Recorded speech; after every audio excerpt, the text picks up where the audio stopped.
राधे कृष्ण दोस्तों। तो एक नई वीडियो में हम आज एक नया टॉपिक डिस्कस करने जा रहे हैं।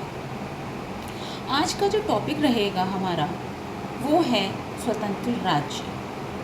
अभी पिछले ही टॉपिक में हम पढ़ चुके थे वॉरियर स्टेट यानी कि स्वायत्त योद्धा राज्य। अब हम यहाँ पर बात कर रहे हैं स्वतंत्र राज्यों की।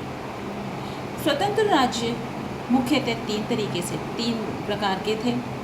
सबसे पहले थे राजपूत, दूसरे थे मैसूर और तीसरे थे केरला का त्रावणकोर। यानी कि मुख्यतः जो राज्य स्वतंत्र रूप से माने जाते थे उस समय में वो राजपूत हुआ करते थे, आपका मैसूर हुआ करता था और केरल का त्रावणकोर क्षेत्र था। इन्हीं को हम एक एक करके डिस्कस करेंगे। तो सबसे पहले हैं राजपूत। राजपूत मुख्यतः जो आपका उत्तर पश्चिमी हिस्सा है भारत का, जिसमें कि ज़्यादातर हमारा हिस्सा आता है राजस्थान का हिस्सा, वो हमारे उसमें राजपूत क्षेत्र आता है। इसमें अगर हम बात करें फारुखशाह के शासनकाल में और मुग़ल सम्राट मोहम्मद शाह के शासनकाल में जो राजपूत जो कि आमेर के राजा और मारवाड़ के राजा थे, उनको गवर्नर के रूप में नियुक्त किया गया, जो कि मेनली जो मुग़ल साम्राज्य था वो जैसे कि आगरा हो गया, मालवा हो गया, गुजरात हो गया, जो ये मुग़ल राज्य थे, मुग़ल क्षेत्र थे, उनको उन जगहों के लिए इनको गवर्नर नियुक्त कर दिया गया। यानी कि फारुखशाह के और मुग़ल सम्राट मोहम्मद शाह के शासनकाल में जो राजा मालवा के और आमेर के थे, इनको गवर्नर नियुक्त कर दिया गया था। जो अजीत सिंह थे मारवाड़ के और आमेर के जय सिंह थे, उनको बहुत पावरफुल यानी कि बहुत शक्तिशाली और बहुत प्रमुख राजपूतों में से एक माना जाता था। जो कि राजपूतों के जो राजा थे, रूलर्स थे, जितने भी रूलर रहे हैं राजपूत में, शासक रहे हैं, उनमें से अजीत सिंह जो कि मारवाड़ के राजा थे और जो जय सिंह थे जो आमेर के राजा थे, उनको बहुत पावरफुल और प्रमुख रूलर्स में से माना जाता है। इन्हीं में एक राजपूत हुआ करते थे राजा सवाई जय सिंह द्वितीय। राजा सवाई जय सिंह जो थे, उनका कार्यकाल 1688 से 1743 तक रहा। इन्होंने बहुत सारे जो खगोलीय प्रोजेक्ट हुआ करते थे, ऑब्जर्वेशंस को देखने के लिए, यानी कि जो खगोलीय घटनाएं हुआ करती थी उनको देखने के लिए इन्होंने बहुत जो निर्माण कार्य थे बहुत उन्होंने करवाए थे, जो कि मथुरा में था, जयपुर में था, उज्जैन में, वाराणसी में और दिल्ली में। यानी कि जो सवाई राजा जय सिंह थे, इन्होंने एस्ट्रोनॉमिकल ऑब्जर्वेशंस के लिए इन जगहों पर निर्माण करवाया था। इन्होंने ही इक्लिप्स एलिमेंट का, जो कि एक ज्योमेट्री टर्म है, ज्योमेट्री, ट्रिग्नोमेट्री, उनको संस्कृत में अनुवाद किया था। और ट्रिग्नोमेट्री के और नेपियर्स वर्क में उन्होंने भी बहुत सारे कंस्ट्रक्शन, बहुत सारे जो है कार्य किए थे और उन्होंने ही लॉगरिथम्स को कैसे यूज़ किया जाता है बताया था। राजा जय सिंह ने, सवाई राजा जय सिंह ने ही जो एस्ट्रोनॉमिकल टेबल है और बहुत सारे सेट हैं एस्ट्रोनॉमिकल के, वो भी उनको भी बनाया था या उनको भी बनवाया था, जिसे वो जिस मोहम्मद शाही के नाम से कहते थे। तो कहने का मतलब ये है राजा सवाई जय सिंह द्वितीय जो हैं, उन्होंने बहुत सारे मुख्य कार्य अपने कार्यकाल में किए थे। उसके अलावा जो दूसरा स्वतंत्र राज्य है वो है मैसूर। मैसूर जो कि बहुत ही शक्तिशाली और कह सकते हैं स्वतंत्र राज्यों में से एक था, जो कि हैदराबाद के साउथ इंडिया में पड़ता था। ये विजयनगर जो एम्पायर था उसका सक्सेशन था, यानी कि विजयनगर साम्राज्य के बाद अगर कोई माना जाता था तो वो मैसूर को माना जाता था। जो मैसूर राज्य था उसको जो मेंटेन किया, उसको आगे जो बढ़ाया वो वाडियार डायनेस्टी ने आगे बढ़ाया, जो कि विजयनगर साम्राज्य को चलाते थे। उसी में से दो मुख्य जो नाम निकल कर आते हैं, वो जो मिनिस्टर हुआ करते थे, जो प्रमुख मिनिस्टर उसमें से माने जाते थे, वो थे नंजा राजा। नंजा राजा को हम सर्व अधिकारी भी कहते हैं, और दूसरे थे देवराज, जिनको हम दुलवाई भी कहते हैं, जो कि एक तरीके से पपेट रूलर के रूप में कार्य कर रहे थे। जो चिक्का कृष्ण राजा हैं, जो वाडिया डायनेस्टी से ही कनेक्टेड थे, वाडिया डायनेस्टी से ही इसमें से आते थे। चिक्का कृष्ण राजा वो इसी डायनेस्टी से मैसूर को कंट्रोल कर रहे थे, और धीरे धीरे जो इस सिचुएशन का जो एडवांटेज है वो किसने उठाया? हैदर अली ने उठा लिया, और उन्हीं दो मिनिस्टर की वजह से उन्होंने अपने मैसूर को इंडिपेंडेंट राज्य घोषित कर दिया। इसके बाद जो अगला हमारा प्रमुख स्वतंत्र राज्य है वो है, बात करें तो हम हैदर अली की, क्योंकि प्रमुख राज्य की बात कर रहे हैं, मैसूर का नाम हो रहा है डिस्कस, तो उसी को हम आगे बढ़ाते हुए जो अगला का नाम हम लेंगे वो है हैदर अली। हैदर अली का जो कार्यकाल रहा वो 1761 से 1782 तक रहा, जो कि वाडियार जो शासक था उसका ये आखिरी शासक था। यानी कि जो हैदर अली था, हैदर अली वाडिया डायनेस्टी का शासक रहा। वाडिया डायनेस्टी से ये बिलोंग करता था, और ये उस डायनेस्टी का आखिरी शासक था, और उसी ने ही किंगडम ऑफ मैसूर की स्थापना करी थी। हैदर अली ने फ्रांस की मदद से अपने शासन में बहुत सारे मॉडर्नाइज्ड पॉलिटिकल, इन्फेंट्री और आर्टिलरीज सिस्टम लेकर आया, यानी कि अपनी सेना में फ्रांस की मदद से बहुत सारे मॉडर्नाइज तरीके से तोपें और युद्ध करने के जो सामान थे उनको इंट्रोड्यूस किया। उसी के कार्यकाल में रिसाला सिस्टम, जिसे हम सिलादार कावलरी के नाम से भी जानते हैं, उसी ने इंट्रोड्यूस किया। सिलादार का मतलब होता है कि जो उसकी सेना के जो सैनिक हैं उनको उन्हीं के खुद के घोड़े और हथियार प्रोवाइड दिए जाएंगे। उन्होंने, यानी कि हैदर अली ने जगत गुरु शंकराचार्य की मॉनेस्ट्री को भी रिपेयर करवाया था, जो कि पिंडारीज के द्वारा लूट लिया गया था। हैदर अली ने एक मॉडर्नाइज्ड आर्सेनल जो कि दिंदुगल में था उसको इंट्रोड्यूस किया। दिंदुगल जो कि अभी के समय में वो तमिलनाडु में पड़ता है, और ये जो मॉडर्नाइज किया था उसको वो 1755 में फ्रांस की मदद से किया था। हैदर अली ने फ्रांस की मदद से जो दिंदीगुल क्षेत्र है उसको सुधारा था, रिफॉर्म किया था।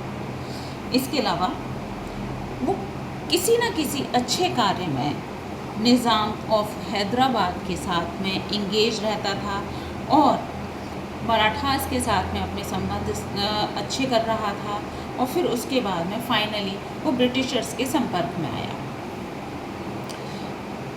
फिर 1764 में हैदर अली को पेशवा माधव राव ने डिफीट कर दिया, यानी कि हरा दिया। और फिर उसके बाद और भी मराठा आए, जो कि 1769 तक आते आते हैदर अली जो है पूरी तरीके से पस्त हो चुका था। 1782 में हैदर अली की मृत्यु हो चुकी थी और उसकी मृत्यु के बाद दूसरा एंग्लो मैसूर वॉर छिड़ा, जिसमें कि उसके बेटे की जीत हुई, जो कि उसका बेटा था टीपू सुल्तान।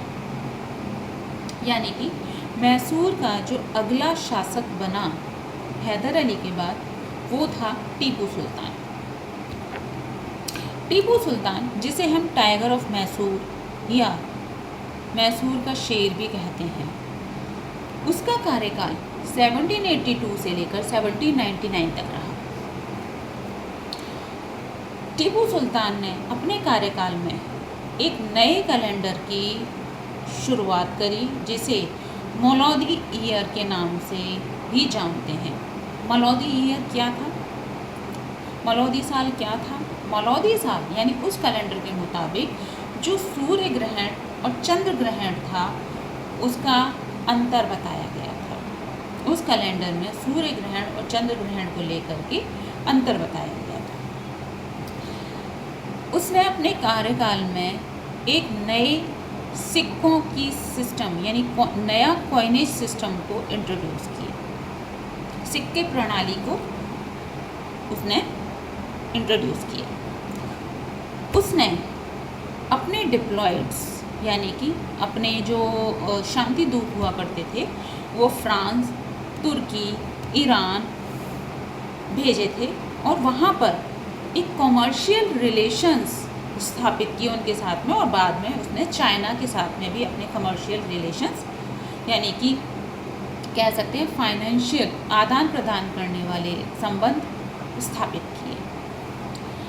टीपू सुल्तान, जो कि जैकोबिन क्लब जो कि फ्रांस में था उसका भी वो सदस्य था और उसको ये विश्वास था, यानी कि टीपू सुल्तान का मानना था कि जो आइडिया ऑफ फ्रीडम है यानी कि स्वतंत्रता का जो विचार है और लिबर्टी का जो विचार है, फ्रेटर्निटी का जो विचार है, उसको अगर हम लागू करते हैं तो उससे आगे के लिए या हम कह सकते हैं कि लोगों के लिए बहुत अच्छा रहेगा। तो इसीलिए उसने इसी सोच के साथ उसने ट्री ऑफ लिबर्टी, जो कि श्रीरंगपत्तनम में, जो कि मैसूर की राजधानी बनी थी, वहाँ पर लगाया, यानी कि लिबर्टी का पेड़, ट्री ऑफ लिबर्टी। उसने अपने कार्यकाल के होते हुए 1796 में बहुत सारे मॉडर्न नेवल सिस्टम को इंट्रोड्यूस किया। फिर इंग्लिश जो ब्रिटिशर्स थे 1799 में उनके साथ युद्ध करते हुए टीपू सुल्तान की मृत्यु हो गई और उसी को हम फोर्थ एंग्लो मैसूर वॉर के नाम से जानते हैं। उसका एक फेमस डायलॉग हुआ करता था, या वो उसका एक प्रसिद्ध कथन था कि रोज़ भेड़ों की तरह जीने से अच्छा है एक दिन शेर की तरह जी के मर जाओ। तो इस तरीके से जो हमारा टीपू सुल्तान का था टॉपिक वो ख़त्म हो गया। अब हम अगला स्वतंत्र राज्य जिसकी हम बारे में पढ़ेंगे वो है ट्रावनकोर। ट्रावनकोर, जो कि त्रावणकोर भी कह सकते हैं, वो केरला में पड़ता है।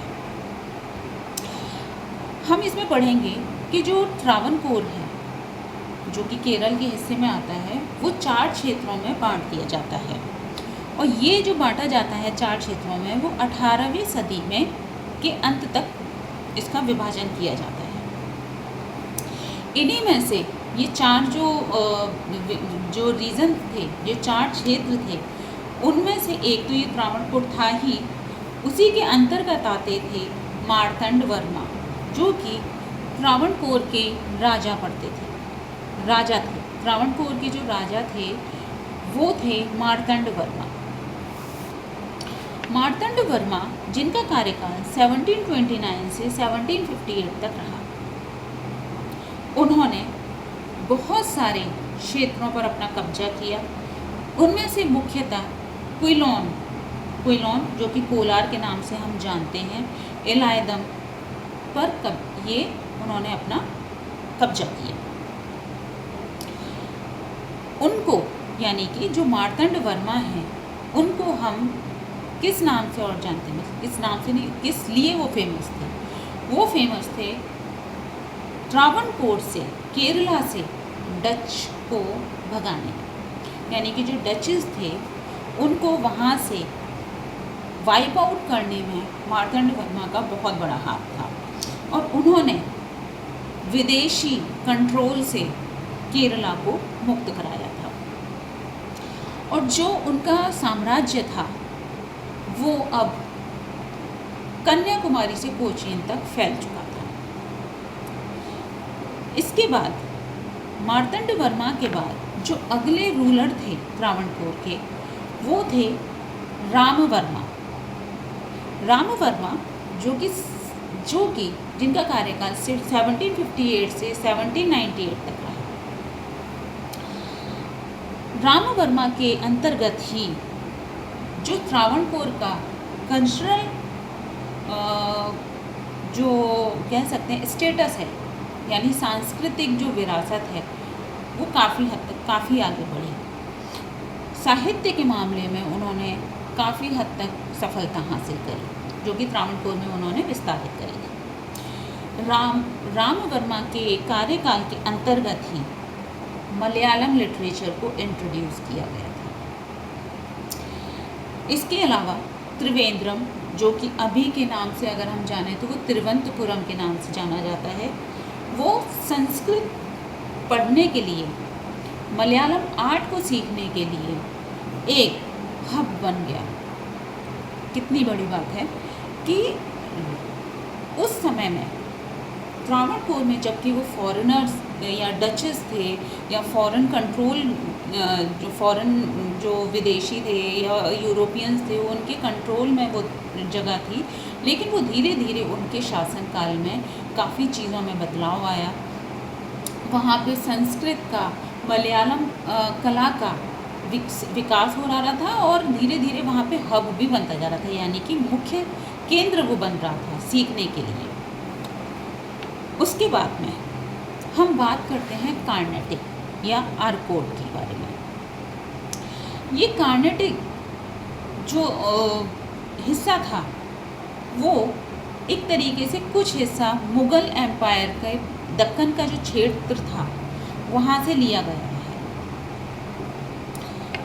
जो कि साउथ इंडिया का हिस्सा, दक्कन जो पार्ट है वो इंडिया के साउदर्न पार्ट में लगता है, उसका कुछ हिस्सा कार्नेटिक के रूप में हम कहते हैं। इसका जो जुरिडिक्शनल जो कंट्रोल था वो हैदराबाद के निज़ामों के हाथ में था, यानी कि जो आपका कार्नेटिक हिस्सा है, यानी कि जो दक्कन का साउदर्न पार्ट था, उसका जो जुरिडिक्शनल न्यायिक जो कंट्रोल था, न्यायिक जो पकड़ थी, वो हैदराबाद के निज़ाम के हाथ में थी। निज़ाम जो कि हैदराबाद के थे उसको कंट्रोल करने के साथ साथ उस क्षेत्र को, कार्नेटिक क्षेत्र को मैनेज भी कर रहे थे और उसी के डिप्टी गवर्नर के थ्रू जितने भी नवाब के जो कार्य हुआ करते थे वो वहाँ पे स्थापित किए जाते थे। उसके बाद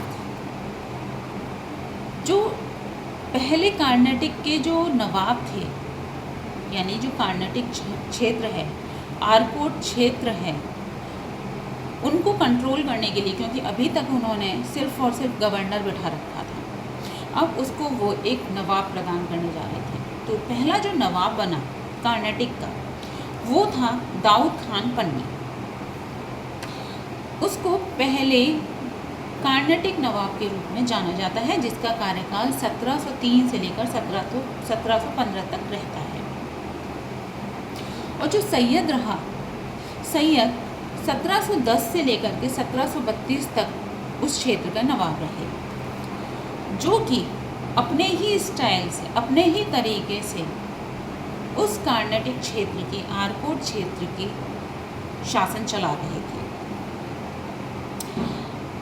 वो अपने आप को सादतुल्लाह खान के रूप में अपने आप को पोर्ट्रे करते थे, अपने आप को सादतुल्लाह खान की तरह दिखाता था, जो कि निज़ाम ऑफ आरकोट था।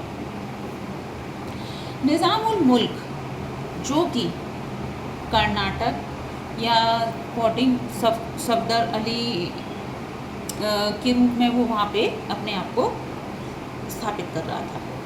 सादतुल्लाह खान, जो कि डिप्टी गवर्नर था किसका, कार्नेटिक रीजन का, उसने ही शुरुआत करी स्वतंत्र शासक की, जो कि पहले कंट्रोल, जो निज़ाम के कंट्रोल में था, अब उसको वो मुक्त करा करके उस सादतुल्लाह खान ने ही उसको स्वतंत्र राज्य घोषित करने के लिए कहा।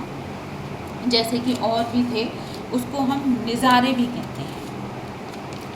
इसके अलावा उसी ने मुग़ल कंट्रोल से, यानी कि जो सादतुल्लाह खान था, कार्नेटिक क्षेत्र को, जो कि कुछ हिस्सा अभी भी मुग़ल के हाथों में था, उसको वहाँ से छुड़ाया। अब बहुत सारी जो सिचुएशन थी वहाँ पे, बहुत सारी जो कंडीशन बन रही थी, जैसे एक्सप्लॉइट करना, शोषण करना, इनस्टेबिलिटी आ रही थी, स्पेशली किसमें, जो नवाब के जो कार्यालय थे, नवाब का जो कार्य करने का क्षेत्र था, उसमें शोषण हो रहा था, लोगों से ज़रूरत से ज़्यादा कुछ भी अपना काम किया जा रहा था, तो वहाँ पे उस वजह से एक स्टेबिलिटी नहीं हो पा रही थी।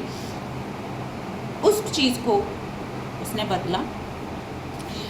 इसके अलावा जो कुछ हिस्सा ब्रिटिशर्स के हाथ में था, इंग्लिश ईस्ट इंडिया कंपनी के हाथ में था, उसको कार्नेटिक क्षेत्र को छुड़ा दिया गया। और कार्नेटिक वॉर इसीलिए लड़ी भी गई थी। कार्नेटिक वॉर एक्चुअल में जो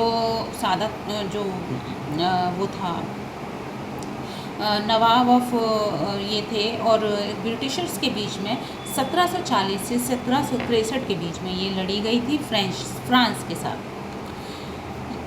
3 कार्नेटिक वॉर लड़ी गई और उसी के चलते फ्रांस और ब्रिटिशर्स के बीच में इस क्षेत्र को लेकर हमेशा से युद्ध रहा। तो अब इन क्षेत्रों को रिलीज़ करके उनको, मैसूर को मुक्त कर दिया गया, यानी जो इसीलिए इनको हम बोल रहे थे स्वतंत्र राज्य।